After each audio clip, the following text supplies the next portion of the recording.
Hello అందరికీ సేమియా ఉప్మా పొడి పొడిగా టేస్టీగా ఇలా సింపుల్గా తయారు చేసుకోండి. ఫస్ట్ ఆవు నెయ్యి వేసుకొని అందులోకి సేమియా ఒక 2 గ్లాసులు తీసుకొని స్టవ్ చిన్నగా పెట్టుకొని వేయించుకోవాలి.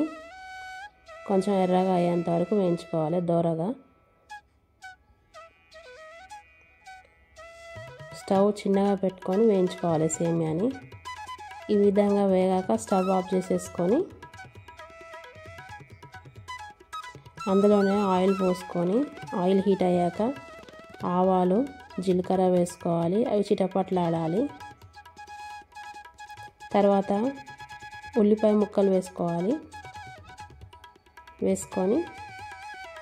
వేయించుకోవాలి.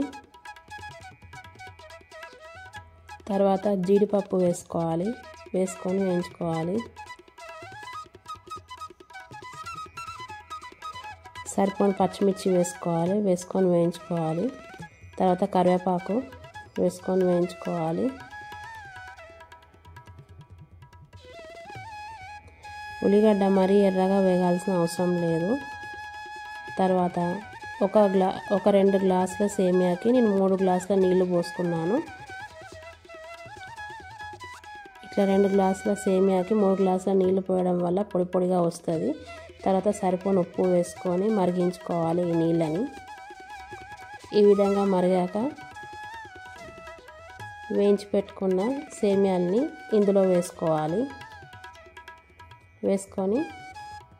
స్టవ్ చిన్నగా పెట్టుకొని దగ్గర పడేంత వరకు ఉడికించుకోవాలి.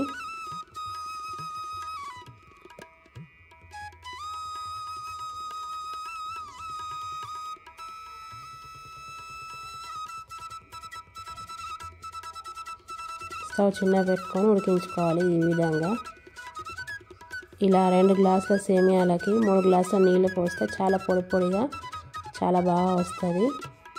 చాలా ఇష్టంగా కూడా తింటారు. అంతే, ఎంతో సింపుల్గా సేమియా ఉప్మా తయారు చేసుకోండి ఇలా.